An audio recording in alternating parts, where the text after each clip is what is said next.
धातु अधातु वाले अपने इस चैप्टर में हम लोगों ने यहां तक रिवाइज कर लिया था क्या कि जो आयनिक यौगिक होते हैं उसकी क्या गुणधर्म होता है, ठीक है ना। यूपी बोर्ड में इस साल 2023 के लिए कट गया है ये, ठीक है ना। यूपी बोर्ड 2023 में जो बोर्ड में क्वेश्चंस आएंगे वो धातु की प्राप्ति से आएंगे। और इसमें एक टॉपिक और था इस चैप्टर में, कौन सा, सक्रियता श्रेणी, कौन था, ठीक है ना, वो वहां से आएगा, ठीक है ना, सब कुछ इसके अंदर। अच्छा एक बार आप ना आयनिक जो ठोस है, आयनिक यौगिक आएगा या नहीं आएगा चेक कर लेना, ठीक है ना, एक बार देख लेना, क्या पता वो आ रहा हो, क्योंकि वो टॉपिक जो है सक्रियता श्रेणी के बाद है। कौन, आयनिक यौगिक, है ना। तो आपको देखना है कि वो एग्जाम में आ रहा नहीं आ रहा, ठीक है ना, पहले हम लोग देख लेंगे, ठीक है ना। आज हम लोग प्रेप पढ़ते हैं। अब सुनो, यानी कि हमको प्योर धातु प्राप्त करना है, प्योर धातु हमको प्राप्त करना है। तो प्योर धातु हमको प्राप्त करने के लिए जो सारे प्रोसेस यहां पर पढ़ना है, ठीक है ना, उस सारे प्रोसेस को देखो, एक धातु हमको प्योर करना है। मान लो हमको प्योर धातु लोहा प्राप्त करना है, तो सबसे पहले मेरे को चाहिए क्या, अयस्क चाहिए। क्या चाहिए, ये क्या होता है अभी आपको मैं समझाऊंगा। फिर हम उसको कूटेंगे, पीसेंगे, धोएंगे, निकालेंगे भौतिक प्रक्रिया से। फिर हम उसके साथ में क्या होगा, प्योर धातु को निकालने के लिए हम लोग रासायनिक प्रक्रिया भी अपनाएंगे। फिर हम उसका शोधन करेंगे बिल्कुल शुद्ध रूप में।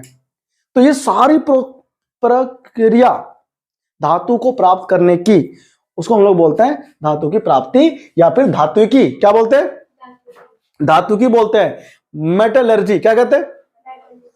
तो पेपर में अगर आ गया कि धातु की क्या होता है, ये तो कम आता है, ये आता है धातु की क्या होता है, तो हम यह बोलते हैं कि किसी प्योर धातु का उसके अयस्कों से फिजिकल और केमिकल यानी कि भौतिक और रासायनिक विधि से प्राप्त करना बिल्कुल शुद्ध रूप में धातु की कहलाता है, ठीक है ना। तो सबसे पहले आता है खनिज। क्या आता है, खनिज क्या होता है, पृथ्वी में प्राकृतिक रूप से उपस्थित तत्वों एवं यौगिकों को क्या कहते हैं, खनिज कहते हैं। ये बहुत इंपॉर्टेंट है, ठीक है ना। यानी कि पृथ्वी की जो सरफेस है, सतह है, यहां पर देखो मट्टी उठाओ एक मुट्ठी, उसमें कैल्शियम, मैग्नीशियम, आयरन सब कुछ है, तो उसे बोलेंगे खनिज। क्या बोलेंगे उसको, क्या उसमें मट्टी में तुमने उसमें मिला दिया, तुम्हारे पापा ने मिला दिया, पड़ोसन ने मिला दिया, भाभी ने मिला दिया, मौसी ने मिला दिया, किसी ने नहीं मिलाया ना, कहां से आया, अपने आप प्राकृतिक रूप से, ठीक है ना, नेचर ने दिया है, तो उसे हम बोलेंगे खनिज। क्या बोलेंगे उसको। अगर इस मिट्टी में बहुत सारा लोहा होता जो हमारी गली वगैरह में होता है, खेतों में होता है, तो सब लोग फिर तो बड़े बड़े लोग होते, सबके खेतों में लोहा है, निकाल करके लोहा और बेच लेते हैं कि नहीं, और अमीर बन जाते। हाँ, लेकिन सभी में क्या है, लोहा नहीं है तो सही, उतनी मात्रा में नहीं है, ठीक है ना। तो प्राकृतिक रूप से पृथ्वी में जो पाए जाते हैं क्या चीज, यौगिक, उसे हम क्या बोलते हैं, खनिज। तत्वों के मिलते यौगिक।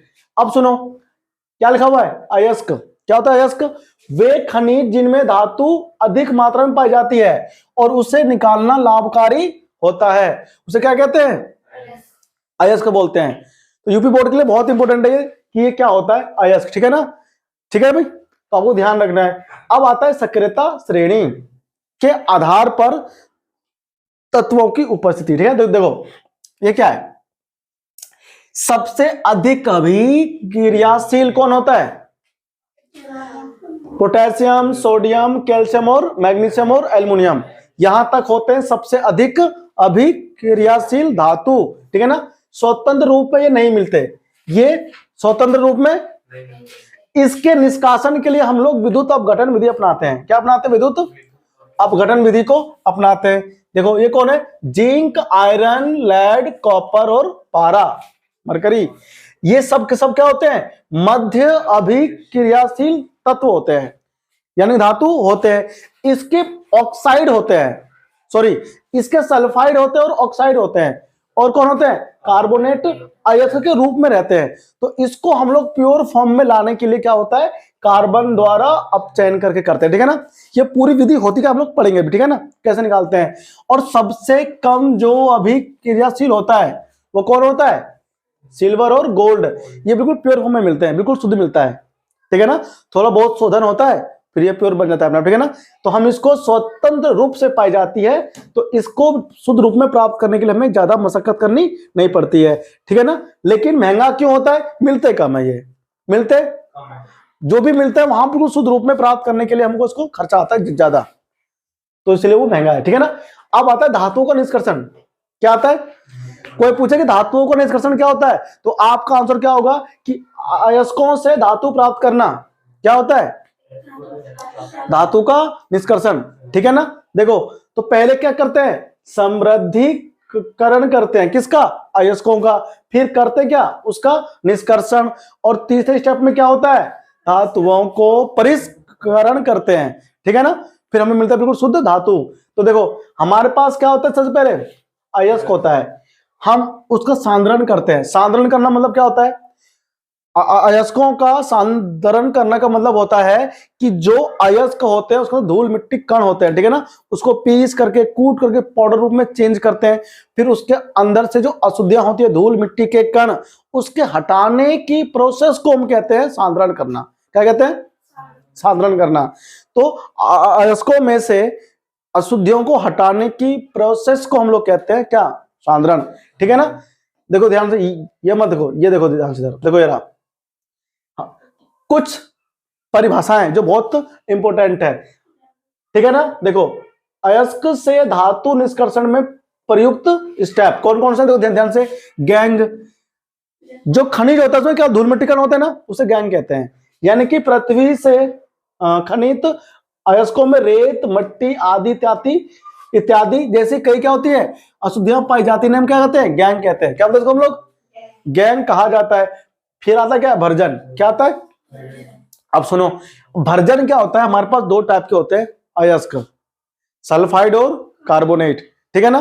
तो सल्फाइड जो अयस्क होता है उसका हम लोग करते हैं क्या चीज? भर्जन। क्या करते हैं? भजरे अली का नाम भजले, भजन मत करना, ठीक है ना। तो सल्फाइड अयस्कों को वायु की उपस्थिति में क्या करते हैं? अधिकता, पेपर में गारंटीड 100% लिख लो, 100.1%, 101% पेपर में आएगा। भर्जन अयस्क क्या होता है? सॉरी, भर्जन और निस्तापन दो आते, ठीक है ना। कि भर्जन क्या होता है, उदाहरण सहित लिखिए, ठीक है ना, लिख लो। सक्रियता श्रेणी बहुत इंपॉर्टेंट है, लिख लो। देखो, हाँ, तो भर्जन क्या होता है? सल्फाइड अयस्कों को वायु की उपस्थिति में अधिक ताप पर गर्म करते हैं तो क्या होता है? ऑक्साइडों में बदल जाता है। इसको हम क्या बोलते हैं? भर्जन कहते हैं। इस प्रक्रिया को भर्जन कहते हैं। ये एग्जांपल देखो, जिंक सल्फाइड, आप भी एग्जांपल याद कर ले रहे हैं, ठीक है, लिख करके लिख जिंक सल्फाइड हो गया और ये O2 हो गया। ऑक्सीजन की उपस्थिति में जिंक सल्फाइड का क्या करते हैं? बहुत उच्च ताप पे गर्म करते हैं। इतना तेज गर्म करते हैं ना कि अंदर बिल्कुल लौ जल रही होती है। इतना अधिक ताप होता है कि मैं अगर उसके अंदर किसी इंसान को फेंक दूं तो 10 सेकंड से पहले ही वो बिल्कुल पता नहीं पड़ेगा राख है भी नहीं है, इतना गर्म होता है, ठीक है ना। भट्टियां होती, भट्टियां, तुम्हारे कोर्स में भट्टियां है नहीं, ठीक है ना। जब 12वीं में जाओगे ना तो ये फिर से आएगा पूरा चैप्टर, तुम्हें भट्टियां उसके अंदर, ठीक है ना, पढ़ने में बहुत मजा आता है। तो जिंक सल्फाइड को उच्च ताप पर हवा की प्रेजेंस में गर्म करने पर क्या जिंक ऑक्साइड बनता है? क्या बनता है? Sulphur dioxide gas. ये कौन है? ये है कौन? ये है जिंक ऑक्साइड। तो ये हमारे पास वो क्या है? ये ऑक्साइड बन गया। क्या बन गया? ये बन गया आपका ऑक्साइड। ये सिनेबार, ध्यान रखना है, मरकरी यानी पारा का जो अयस्क होता है उसका नाम होता है सिनेबार, ठीक है ना। ये ना आप ध्यान रखना दिमाग में, सिनेबार तुम्हारे कोर्स में केवल 1-2 ही है अयस्क। एक तो सिनेबार है मरकरी का, ठीक है ना, एक है कॉपर का, तो हम उसे बोलते हैं क्यूपराइट। क्या बोलते हैं उसको हम लोग? क्यूपराइट। तो जो सिनेबार होता है वो क्या होता है? O2 होता है। तो उसमें क्या होता है? HgO होता है और SO2 होता है, समझा ना। ये मतलब बनता है बाद में। तो दोनों क्या बन गए? ऑक्साइड। क्या बन गए दोनों? तो ऑक्साइड को अपचयन आराम से कर सकते हैं, इसीलिए चाहे हमारे पास कोई सा भी क्यों ना हो अयस्क, पहले उसको हम लोग चेंज करते हैं किसमें? ऑक्साइड में। ऑक्साइड में क्यों करते हैं चेंज? ऑक्साइड में चेंज करने से फायदा ये मिलता है कि उसको हम आराम से अपचयन कर सकते हैं, ठीक है ना। अब देखो, अब आता है निस्तापन। कौन आता है? तो कार्बोनेट अयस्क को हम लोग क्या करते हैं? सीमित वायु में अधिक ताप पर गर्म करते हैं। हवा तो रहती है लेकिन बहुत कम रखते हैं उसके अंदर O2, ठीक है ना। और गर्म करने पर क्या होता है, ये ऑक्साइड में बदल जाता है।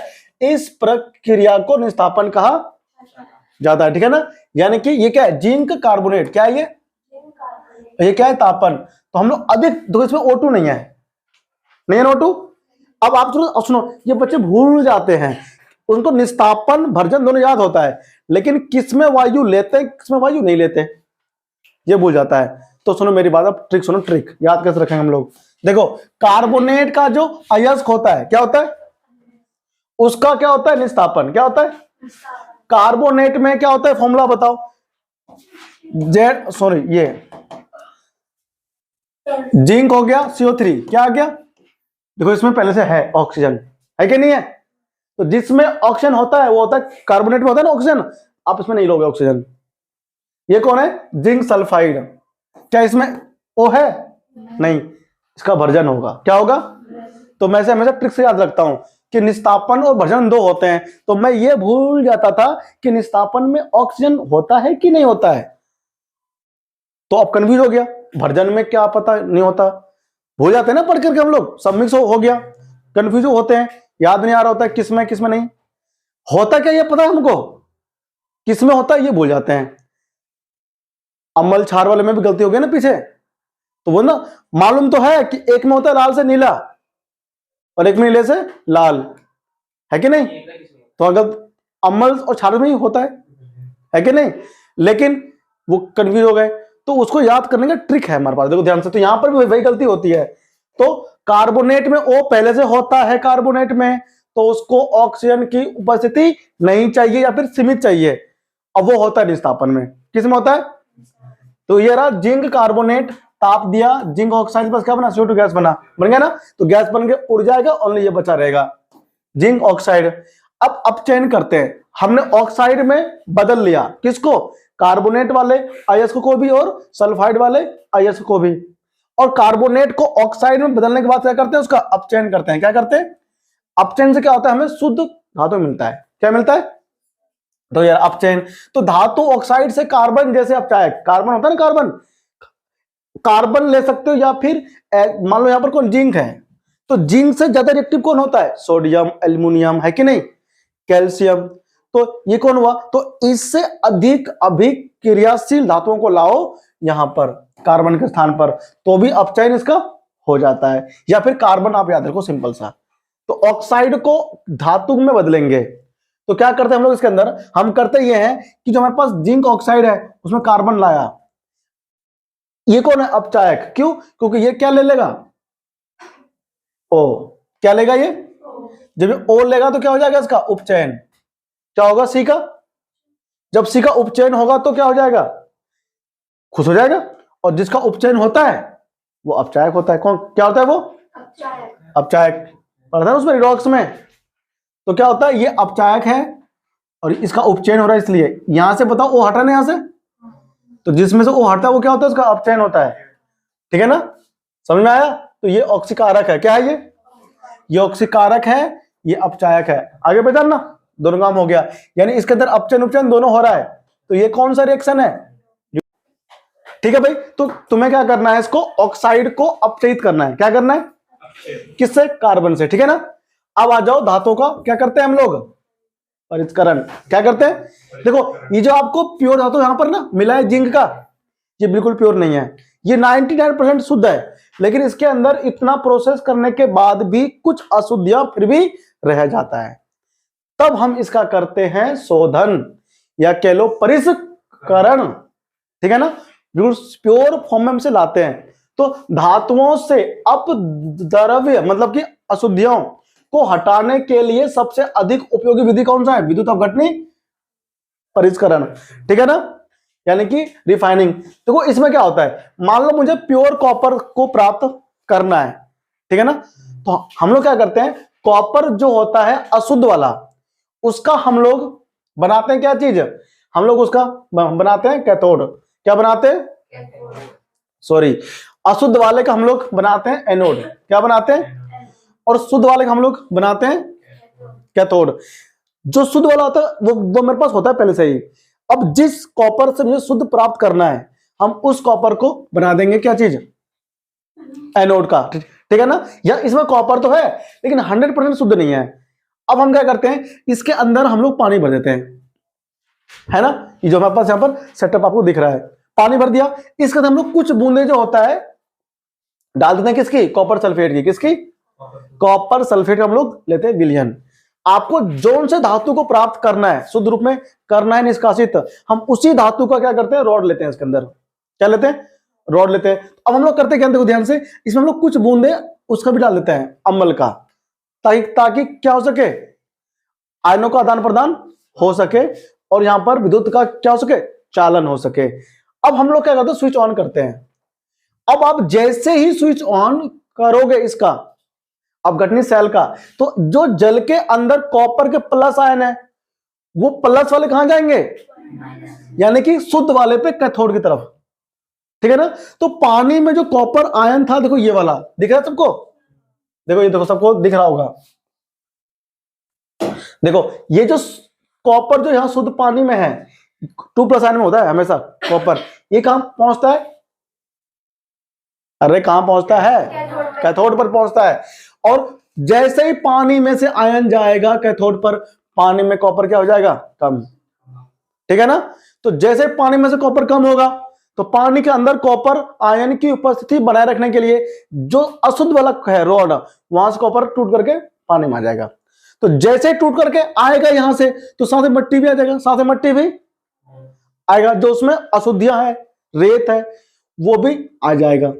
अब अशुद्धियों को तो आता नहीं चालन करना, तो वो बेचारा टूटते ही पानी में यहां नीचे बैठ जाएगा, नीचे, और जो कॉपर जो शुद्ध वाला है वो जाकर के फिर से जैसे ही पानी में आएगा वापस इसे खींच लेगा ये, ठीक है ना। फिर पानी में आएगा, फिर पानी से वहां पहुंच जाएगा, फिर पानी में आएगा, फिर पानी से कहां पहुंचेगा, हाँ कैथोड पे।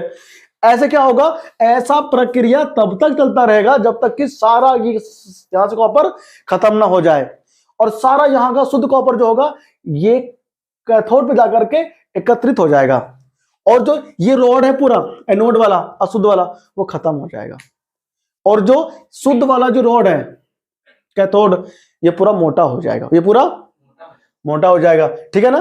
तो इसमें क्या हो जाएगा, और जो जितनी धूल मिट्टी की जो अशुद्धियां है, अपद्रव्य, वो यहां पर इकट्ठा हो जाएगा, कहां पर, एनोड वाले पर, ठीक है ना।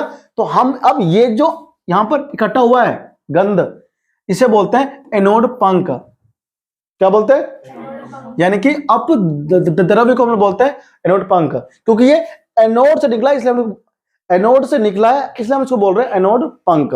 समझे आप लोग कि नहीं समझे। तो विद्युत अपघटनी क्या होता है, ये परिष्करण, और जब ये सारा प्रोसेस खत्म हो जाएगा ना, फिर क्या होगा, फिर हम लोग इसको प्योर फॉर्म में धर लेंगे, फिर फैक्ट्री में जाएगा। अब ये तो छोटे स्तर पे मैंने आपको समझाया, जो कंपनी में होता है ना, कंपनी में, तो कंपनी में ये पता है बहुत लंबा लंबा लगा रहता है, पूरा बड़ा बड़ा, ठीक है ना, ये पूरा बहुत बड़ा होता है, कॉपर अधिक मात्रा में निकलता है इसलिए। अब सुनो आगे, तो एनोड क्या बनता है, अशुद्ध तांबे का, शुद्ध कौन बनता है, कैथोड। अब ये क्या विलयन में क्या डालते हैं, कॉपर सल्फेट, ठीक है ना, और HCl डालते हैं या फिर H2SO4 डालते हैं, ठीक है ना, किस लिए, चालन करने के लिए, कम गिरते हैं, ठीक है ना। क्या बोलता है, विद्युत अपघटय से जब विद्युत धारा प्रवाहित की जाती है तब एनोड से क्या होता है, अशुद्ध धातु विद्युत अपघटय में घुल जाता है पानी में, ठीक है ना। फिर क्या होता है, उतनी ही मात्रा में शुद्ध कॉपर विद्युत अपघटय से कैथोड पर निक्षेपित हो जाती है, ठीक है ना, जाकर के चिपक जाती है। फिर क्या होता है, अविलय अशुद्धियां एनोड के नीचे निक्षेपित होती है, जिसे हम लोग क्या बोलते हैं, एनोड पंख कहते हैं। समझ में आया सबको। अब देखो, अब इसमें क्या आता है, संक्षारण, क्या आता है इसके अंदर, ये क्या होता है, बहुत इंपॉर्टेंट है, जंग वगैरह लगना, खाना वगैरह ना। देखो सुनो, धातुएं अपने आसपास अम्ल मतलब कि जो होता है एसिड है ना, आर्द्रता मतलब कि नमी, वायु आदि के संपर्क में आने पर क्या होती है, संक्षारित होती है। क्या होती है, लोहा ला के रख दो, लोहा 8 घंटे बाद देखना उसके ऊपर लाल लाल सा परत बन जाती है, आप उसे जंग कहते हो, वो संक्षारित हो गया। यानी कि जो हवा में जो कौन है, वायु में ऑक्सीजन गैस है, उस ऑक्सीजन गैस से वो रिएक्शन कर लेता है, ठीक है ना। इसलिए क्या बोलते हैं उसको, उसके ऊपर एक परत बढ़ती है, हम उसे बोलते हैं संक्षारित हो गया। सिल्वर वायु में उपस्थित सल्फर के साथ में क्या करती है, अभिक्रिया करती है, और सिल्वर डाइऑक्साइड सिल्वर सल्फाइड बना लेती है, ठीक है ना, जिसके कारण वस्तु काली हो जाती है। ये होता है सिल्वर का। सोना चांदी पहनते हो ना, पहनते हैं तो काला हो जाता है, ठीक है ना।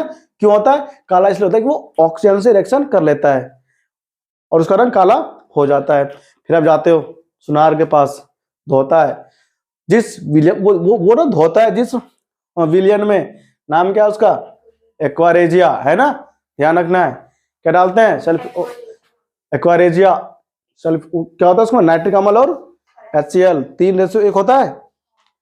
3 में HCl होता है, 3 HNO3, यानी कि 3:1 नाइट्रिक अम्ल प्लस HCl को मिलाकर बनता है एक्वारेजिया। हम सब धोते हैं उसमें, ध्यान रखना। तो कॉपर क्या होता है? अच्छा, कॉपर आर्द्र कार्बन डाइऑक्साइड के साथ अभिक्रिया करके हरे रंग का कॉपर कार्बोनेट बनाता है। कॉपर का तार होता है ना, वो देखना हरा हो जाता है। तो हरा क्यों होता है? क्योंकि उसमें कॉपर जो होता है वो वातावरण में नमी वाला कौन होता है? CO2 गैस, उससे रिएक्शन वो कर लेता है, ठीक है ना, और फिर वो हरा हो जाता है। लोहा आप लोग जानते हैं उसमें जंग लगता है, तो आर्द्र वायु में लोहे पर भूरे रंग के क्या होते हैं? परत चढ़ जाती है, जिसे क्या बोलते हैं? जंग बोलते हैं, ठीक है ना। तो आप ये जो संक्षारण हो रहा है कॉपर का, सिल्वर का, लोहे का, कैसे बचाओगे? पेपर में आता है क्वेश्चन ये। तो हम लोग क्या करते हैं? लोहे को जंग लगने से बचा सकते हैं, पेंट करके बचा सकते हो, तेल लगा दो तो बच जाएगा, ग्रीस लगा दो, ग्रीस है कि नहीं, तब बच जाएगा। यशेद लेपन करके, ये क्या होता है? यशेद लेपन क्या होता है? जो ना वो होता है जो ना पेन वगैरह आता है जिसमें वो करते हैं फ्राई, तुम वो देखना उसको ब्लैक होता है, ब्लैक, है ना, वो होता है यशेद लेपन, ठीक है ना। हाँ, जिंक जैसे धातु, हाँ ठीक है ना, यशेद होता है वो लेपन। देखो ये रहा यशेद लेपन। क्या होता है? लोहा इस्पात, लोहे को और इस्पात को जंग से बचाने के लिए हम लोग क्या करते हैं? इसको सुरक्षित करते हैं, तो यशेद लेपन का यूज करते हैं। देखो जिंक को पिघला करके एक लेयर बना देते हैं, परत, ठीक है ना, तो उसको जंग से बचाता है, तो उसे हम क्या बोलते हैं? यशेद लेपन। अब देखो मिश्र धातु क्या होता है? जब ना आप लोग 2 या 2 से अधिक धातुओं को आपस में एक निश्चित अनुपात में करोगे मिक्स, तो आपको प्राप्त होगा मिश्र धातु। क्या होगा प्राप्त? मिश्र धातु को आप लोग मिश्र धातु भी कह लेते हो, ठीक है ना।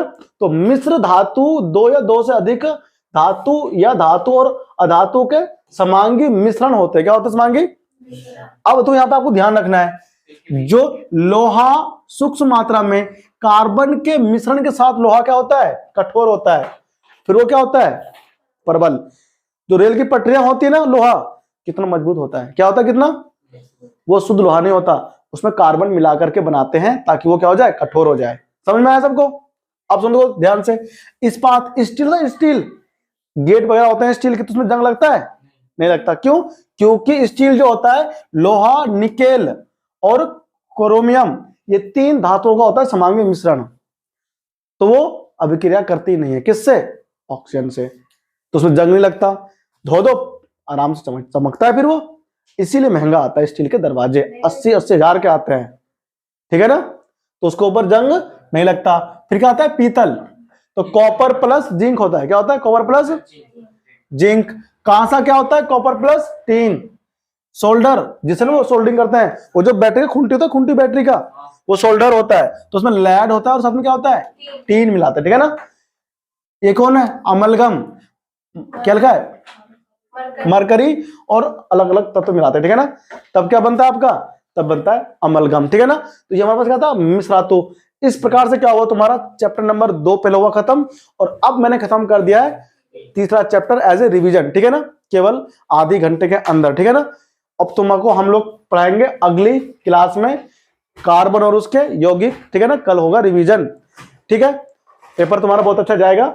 अब इसमें तो जो क्वेश्चन है इसके अंदर, इन सभी क्वेश्चनों का आपको करना क्या है? प्रैक्टिस करना है घर पे, ठीक है ना। ये बहुत ही इंपॉर्टेंट है ये क्वेश्चन आपके, ठीक है।